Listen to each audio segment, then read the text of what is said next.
Hi, good afternoon. How's everybody today? Before I start, please subscribe to my YouTube channel. Please comment below. Let me know how I'm doing. Let me know if there's anything you'd like me to talk about. Also join my online support group, Phoenix Rising, Surviving Abuse and Trauma, and we can try and help and support you through that.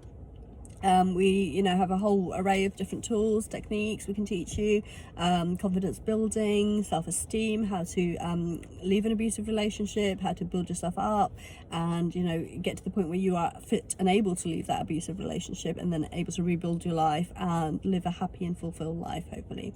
So today I wanted to talk about the guilt and shame that's attached with abuse and trauma.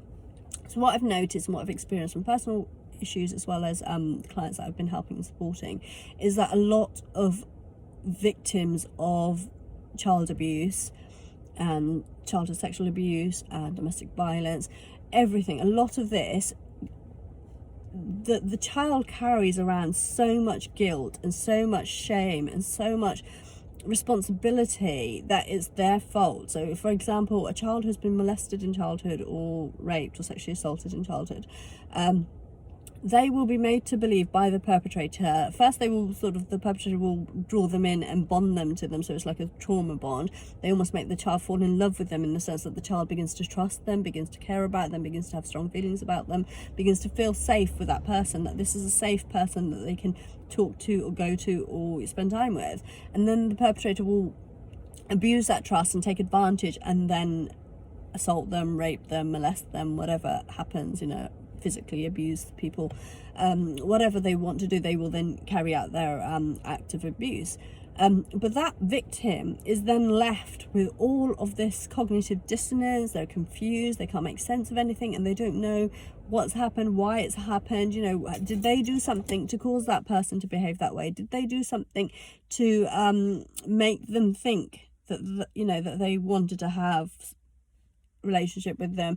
Whatever happened to them, whether it's physically abusive, emotionally, verbally, psychologically, sexually, whatever happened to that victim, they may then believe that it was their fault. So I've had a victim who disclosed sexual trauma, so it's still a child, and when she was a lot younger she was assaulted by a friend that she trusted.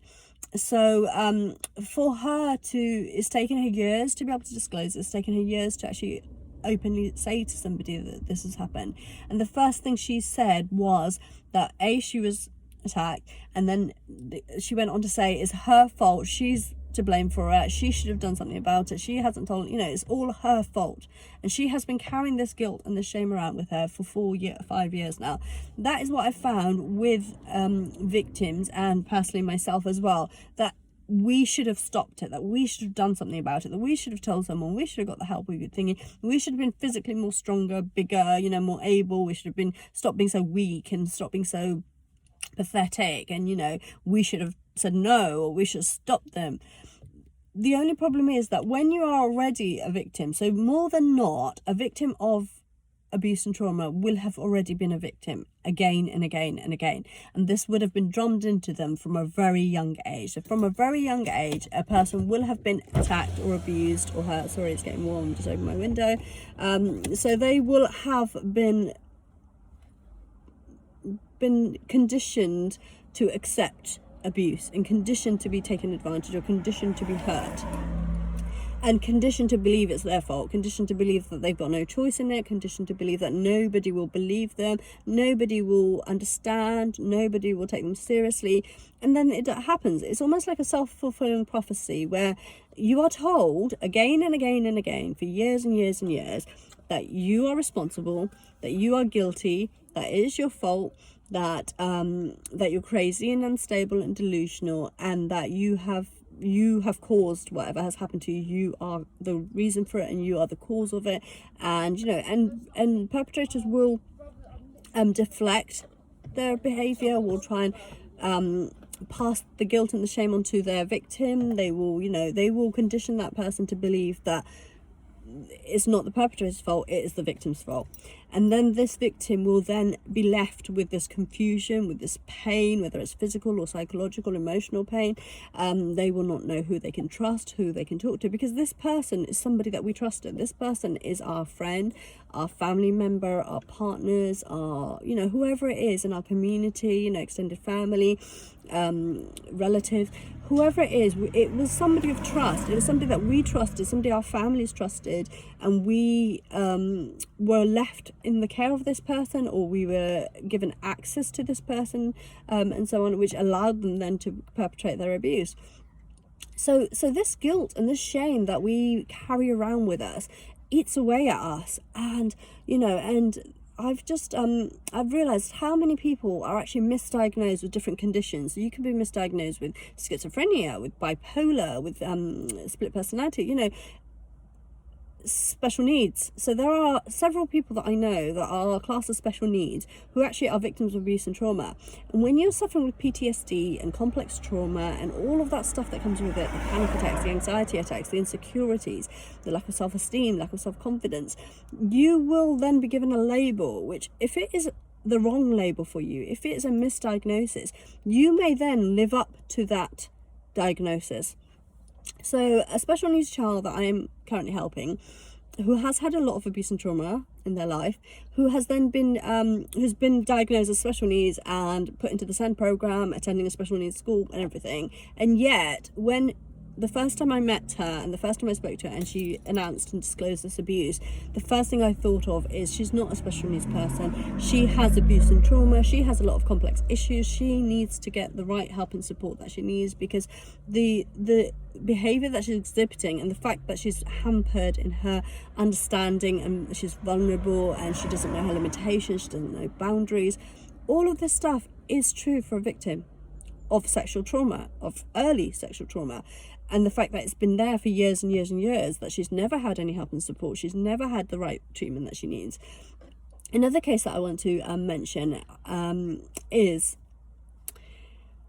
as a victim, so for example, I'm the victim here, and so for example, from early age, I have suffered with abuse, I have suffered with domestic violence, child abuse, child molestation, sexual assault, been told that I'm worthless and useless and stupid and dumb, and not been allowed to, for example, say a lot of Asian culture, you are expected to look after your younger brothers and sisters. I've always had to look after my younger brothers and sisters and take them to school, get them back, look after them outside, taking them to Bengali classes and Arabic classes. It was always my responsibility.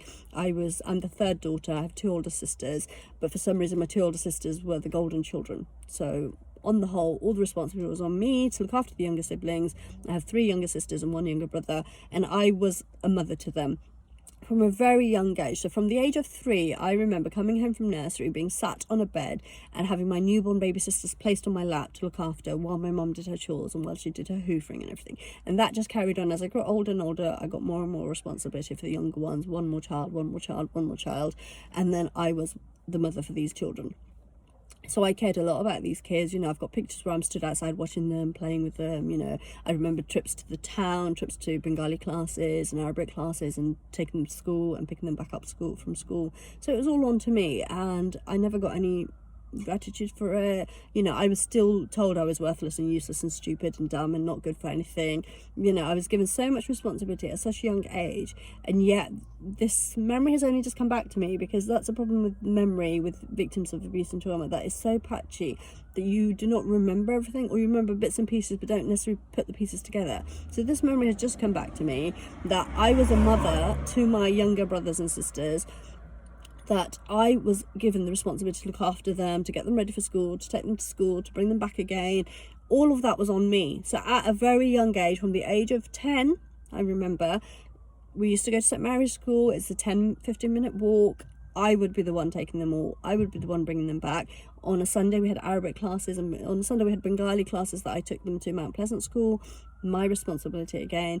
Or, you know, after school we had to go to Arabic classes. My responsibility. As a teenager, I remember when I stopped going to Arabic classes myself, it was still my responsibility to get those kids to Arabic classes and to bring them home again, and, you know, make sure they were safe and everything. So there was a lot of responsibility on me for these kids. So when I saw my narcissistic abusive mother abuse them, tie my brother to a stair banister, rub chili powder on his face, then getting beaten beaten with sticks and slippers and things. Obviously, if I didn't listen, then I was the one who got beaten for it. So I had no choice but to comply and to just allow her to do these things. And yet, at the age of 16, I then reported the abuse to social services to protect the younger brothers and sisters, because I could no longer bear for them to be suffering like this. Where my sisters were in all this, I have no idea, because they were golden children.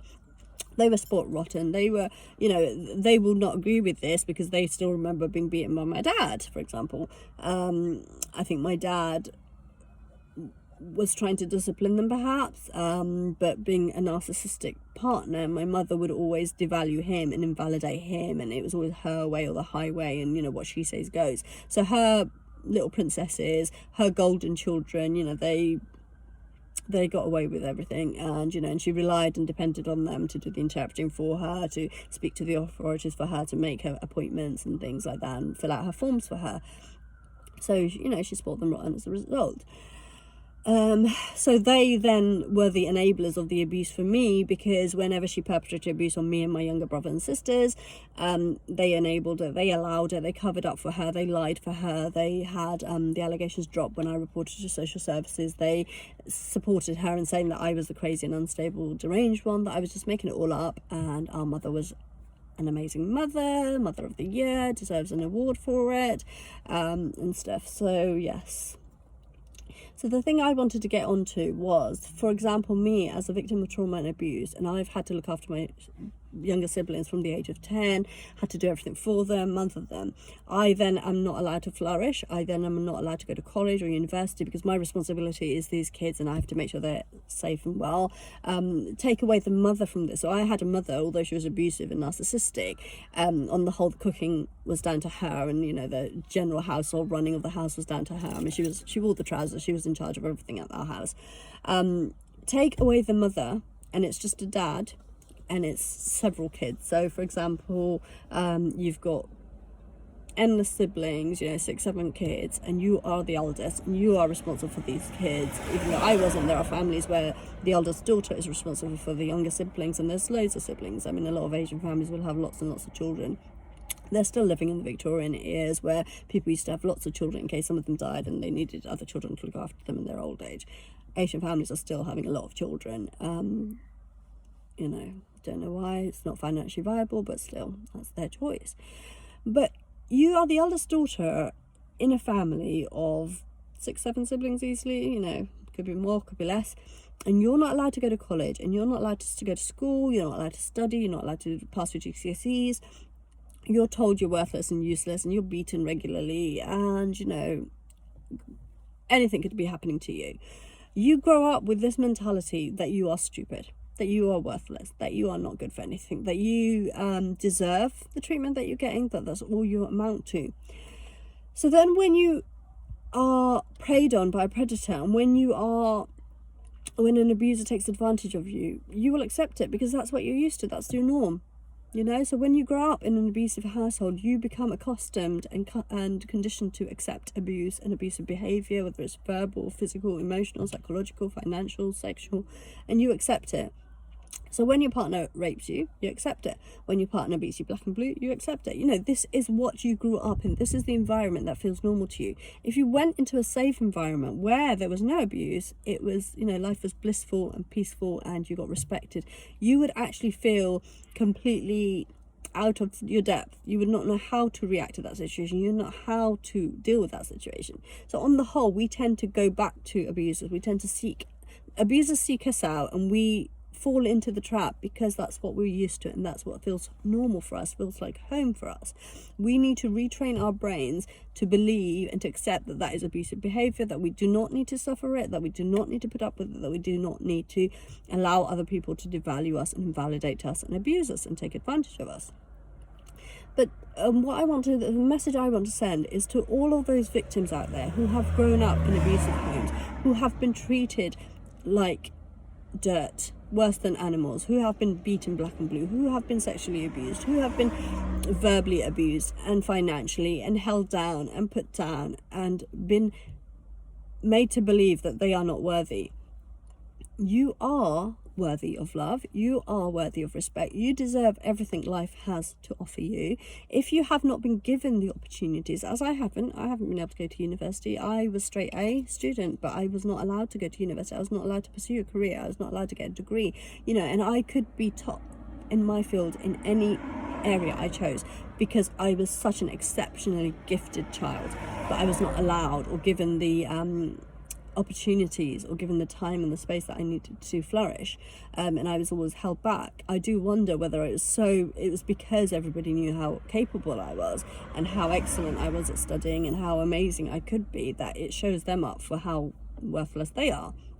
I think abusers have this issue where anybody who outshines them, anybody who shows them up for the lacks and the flaws in themselves, they will then put them down and bully them and pick them. And that's what bullying in the school is.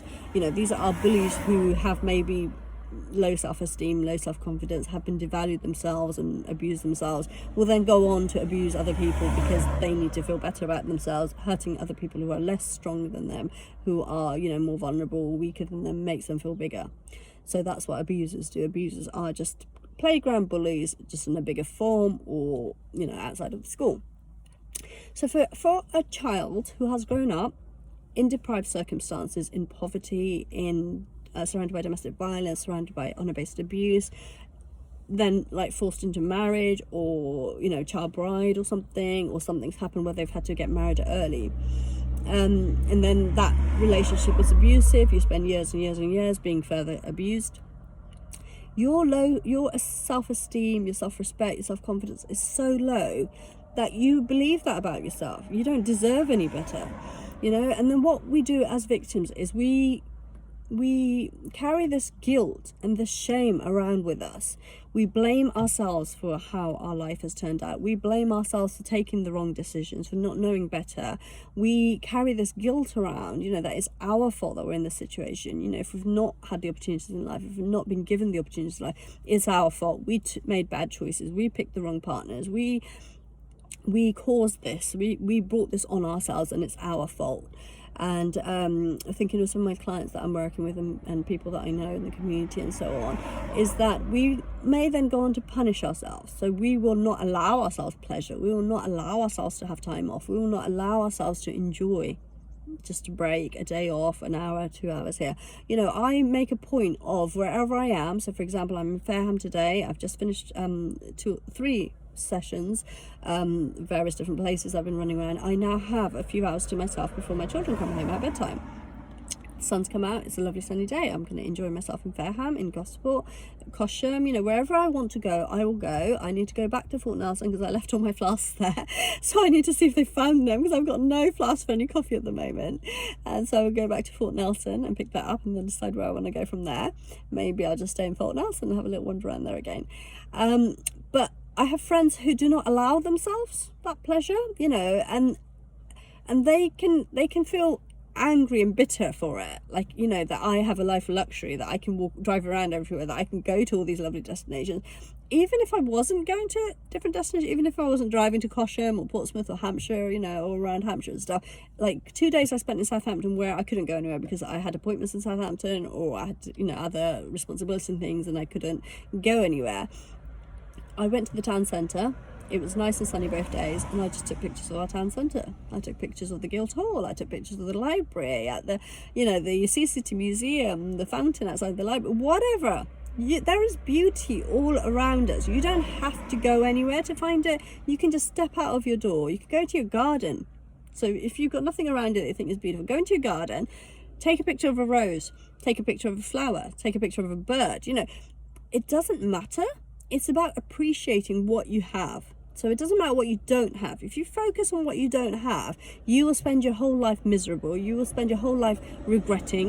You will spend your whole life feeling guilty and shamed and scorning yourself and punishing yourself for what you don't have. I don't have a lot of money. I don't have a decent, I've got a house, I've got a car. I could have a better house, I could have a better car, I could have more money, I could have a more well-paid job, I could be a professional, I could be earning thousands of pounds. But that's not going to get me anywhere by thinking that. Having that negative mentality and that negative mindset is actually going to cause me to stay stuck and be more depressed and be jealous and envious of other people. Instead, I prefer to think I have a car, I can drive, I have freedom, I have nobody holding me back, nobody telling me what to do, when to do it, how to do it, nobody telling me what to eat, when to go to sleep, when to wake up. You know, literally my whole life has been dominated and controlled and dictated to me by other people. I now have control of my life, and that is the most amazing feeling of all, knowing that if I want to spend 4 hours in Cosham, in Fareham, in Gosport, I can. Because if I've got things that I need to do back home, I've got dishes to wash, I've got clothes to sort out, I've got work to do, you know, I've got things that I need to post and stuff. It doesn't matter, because it's still going to be there when I get back. It's still going to be there tomorrow. It'll still be there next week. You know, as long as my kids are happy and healthy, as long as we are happy and healthy, we're eating, we're enjoying life, we're getting exercise, we're going to school, we're going to work, we've got enough money in our bank to pay the bills. It doesn't matter what else we don't have. I want to focus on what I do have, and I have beautiful children. I have a beautiful grandson. I have a lovely, comfortable, warm home. I have a warm car. I have a functional car. You know, it's quite a decent car now. I've managed to, after spending years and years being told that I'm worthless and useless and ugly and unlovable and old and disgusting and just all of the other negative things that people have said to me, and then not being allowed to change my car. So for 8 years I had quite an old crappy car, and Shitsville wouldn't allow me to change that. You know, he'd make excuses, you know, wait till that breaks down, we'll change, you know, any excuse not to change my car. So as soon as he left, the first thing I did with some money I had, and I'd been saving up for my car, was to buy myself a decent car. I now want to update this car because it wasn't actually my choice. I didn't choose the car, I didn't choose the colouring, I didn't choose the make, the model. I want to buy a car with my own choice, with my choice of colour, with my choice of make and model. I want to put Phoenix privatised number plates and Phoenix stenciling on the top and write Phoenix Rising on it. So wherever I go, I will be promoting Phoenix Rising, that I will be advertising for my campaign and for the values and the beliefs and the topics that I feel so strongly about. And I want as many people as I can to understand and to realise that there is help and support out there, that we are here to help and support you, that we will try and do whatever we can to help and support you, and you don't have to feel alone, because that is one of the worst things in abuse, is that you are so isolated and you are so cut off from everybody else. You don't think people understand. When you've tried to tell people, they don't understand, they don't believe you, they don't listen, they don't validate you, and you've been shut down or told you're crazy or delusional or that you need help, you need medication, you need to lock yourself up, you know, all of those negative things that people have told us, which have then left us in cognitive dissonance. They've left us feeling depressed, anxiety, panic attacks, endless illnesses, you name it. So, you know, so knowing that there is someone like me out there in the world, a group like Phoenix Rising, who will help and support you, who will do whatever we can to help and support you and to make sure you're okay, that in itself is just the most amazing feeling, because knowing there are other people who have been through very similar things, sometimes identical things to what you've been through, and are there to help and support you and understand you and listen. I mean, sometimes it's just a matter of listening to somebody. Somebody has got nobody to turn to, nobody to listen, you know, to hear them, nobody to understand them and validate them. Just listen. Let someone talk. Let someone tell you what's going on. Let someone tell you their pain and share it. Because when they say a problem shared is a problem halved, it's true. You know, you immediately feel so light and so relieved. You know, I see the change. Like one of my clients that I was helping, just as soon as I walked in, she had this huge smile on her face. And she was, oh, the interpreter's here. But not because I'm interpreting for her, because I validate her, I listen to her, I give her the space to say and to speak. And if anybody tries to interrupt her or cut her down, I will say, no, let her speak, let her tell you what's happened, let her tell you how she's feeling. And that is all people need sometimes, somebody, just one person to believe in them and to listen to them and to hear them. Really, really hear them, because I have been trying to speak for 40 years and no one's heard me and no one's listened and no one's understood and no one even cares to listen. You know, people, when you talk about abuse and trauma, it's such a heavy subject and it's got such negative connotations that people immediately shut you down, because they don't want to have to face it or look into themselves, because we are all, you know, we are, as human beings, we all have negative parts of us and negative characteristics. No one is perfect, no one is 100% perfect and amazing and, you know, all the positive things. We all have negative characteristics, and, you know, anger, frustration, jealousy, envy, you know, bitterness. We all have some of it to some degree, because as human beings you cannot not have that. You know, people say they never get angry. That's not true. You get angry.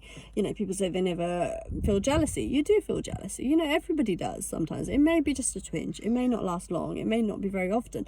You still get it, because as a human being there is no way you can be born without these different emotions. It's instilled in us. It's inborn in us. It's in our genetics, in our biology, in our DNA.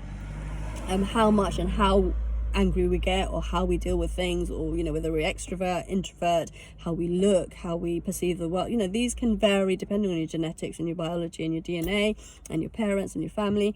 But on the whole, general, you know, our emotions, happy, sad, angry, you know, frustrated, all of these are inborn in human beings and animals too. You know, any living creature will have these kind of emotions. How we express them and how we deal with them and how we cope with them and how we manage them and how we maneuver our lives through the world and through, you know, as we age, that is determined by a lot of environmental factors and learned behavior. Some of it is genetical, some of it has been passed on to us in our genes. A lot of it will be learned behavior and conditioned behavior, because in psychology they say you can actually condition people to do anything and behave anything in any way and react in any way you want them to, if you can condition them to do it. There's a very famous study by a psychologist called Pavlov, and I think it's Pavlov's psychological study of a dog salivating at the sound of a bell. So how do you get a dog to salivate at the sound of a bell? You condition him to associate that bell with food. So you start by giving him food, then you start by attaching the bell to the food, then you take the food away, and then it's just the bell, and the dog will salivate, because he automatically, in his brain, it has been set that with the sound of that bell comes food. Whether or not the food is there, whether or not it is, he will still salivate and be expecting to have the food with it. So you can condition animals and humans to react in any way, to behave in any way, to deal with things in any way, if you know the techniques to use. And that's what abusers and perpetrators do. They exploit people, they take advantage of their vulnerabilities, and they then will use it for their own advantage and manipulate people and hurt people and abuse people. So you have to be so careful who you trust, who you open up to, who you talk to. You just don't know. You just never know who you're going to come across. You never know until you get to know someone. Don't trust them, because a lot of victims will have lacking in boundary, they'll have lacking in inhibition, they'll have poor judgment, they'll not actually be able to work out who they can trust and who they can't. Because as soon as anybody shows them a bit of care and consideration and gives them some time and their attention, they will automatically begin to start trauma bonding to that person. They will automatically begin to start trusting that person. What, as a victim, you have to teach yourself is that most people aren't trustworthy. Most people aren't safe, even if they come across as safe, even if they come across as kind and caring. Look out for the unspoken words. Look out for their body language, their behavior. Does their behavior match what they're saying? Does their behavior match what you've seen of them? You know, so you have to assess it so carefully, because you just never know. So it is really difficult as a victim to understand the world around you, because that is something that's taught to you as a child. So when you grow up, when you're born, your environment, your immediate family, your mother, your main caregiver, your siblings, they teach you about the world. They teach you how to react to different stimuli. They teach you how to behave, you know, courtesy and you know, all of that stuff is being taught to you from the minute you're born. If you have negative role models, if you have negative family members, if you have toxic family environments, you will learn negative traits, and you will learn you will then become vulnerable, because you will be exploited by the people, and you will not learn safe boundaries. You will not learn who is trustworthy and who isn't. You will go and seek attention in the wrong places, and you will trust the wrong people because they feel safe, because that's actually what you grew up with. You grew up with toxicity and you grew up with abuse. You will trust abusers and toxic people because they feel safe and they feel like home. Safe people don't, because you've not experienced it. It's confusing. You almost like immediately think, oh my god, like, how do I deal with this? Is this person for real? Do they really care about me? You know, because it's so alien to us. Like, good, safe people are alien to us. that we don't trust them. So when we get a compliment from somebody who's actually saying it genuinely, if we don't know that person, if we don't trust that person, we may not accept that compliment because we don't actually know. Are they safe? Are they not? Do we trust them? Do we not? So it's really difficult as a victim to decipher who we can trust and who we can't. So, you know, so I'm going to sign that now. And I think my main topic for this was for victims not to feel guilty, not to be punishing themselves, not to make their lives so complicated and so busy and so difficult because they are actually blaming themselves for what happened or for what has happened to their children, for example, and they are then punishing themselves as a result. Because I really want victims to understand that it was not your fault. You were not to blame for any of it. You did not cause any of it. You know, although you made choices, those choices, as a Muslim, I believe that my life has been mapped out for me from the minute I was born, or even from before I was born. My life has already been planned for me and mapped out for me. There are choices that I come to in forks in the road. And depending on which road I take will determine what my life for the next week, month, day, or whatever it turns out to be. So if I take the wrong choice, I might struggle and suffer, and then I'll still get to my destination as it was planned for me to get to, but I will take a different route for it. If I take the right choice, if I pick the right choice or right route, then I might find it easier. It might be easier for me. You know, it's almost like what we believe is that, you know, if there's a £20 lying on the street, or say if you're destined to win £100 today, okay, so it's written in your life plan that you will win £100 or you will gain £100. How you gain that £100 is your choice. So you can go and steal it from somebody, you can rip somebody off, you can rob a bank, you can, you know, you find £100 on the floor, you go and you go to somebody's house and you find £100 lying there, you take that £100. How you get that £100 is up to you. You make that choice. But the fact that you're going to get that £100 isn't, because that's already planned for you. Then if I have stolen that money, if I have ripped somebody else off, if I have taken it from somebody, if I've gone and robbed a bank, I will suffer consequences as a result. If I leave it be that if that £100 is going to come to me, it will come to me however it's meant to come to me. In my religion as a Muslim and in Islam, we believe that Allah will give you that £100 because He's already put that in your life plan that you're going to get that £100. So I don't have to do anything for it. I don't have to steal. I don't have to rip people off. I don't have to go and rob a bank. I don't have to go and take it from somebody's house. You know, it will come to me if it's meant to be for me. So my theory is that whatever's meant for you will come to you. Whoever's meant to be in your life will be in your life. If people leave you, they will radiate back. If they're meant to be in your life, they will radiate back to you. If you force the situation, if you force people to stay with you, if you abuse people and make them stay with you, it's not going to end well for you. And they're not going to want to be here anyway. Don't force it. If you love them, let them go. If they were yours, they will come back to you. If they don't come back to you, they were never yours in the first place. That's what I do. I don't chase people anymore. I don't force things anymore. I don't chase people anymore.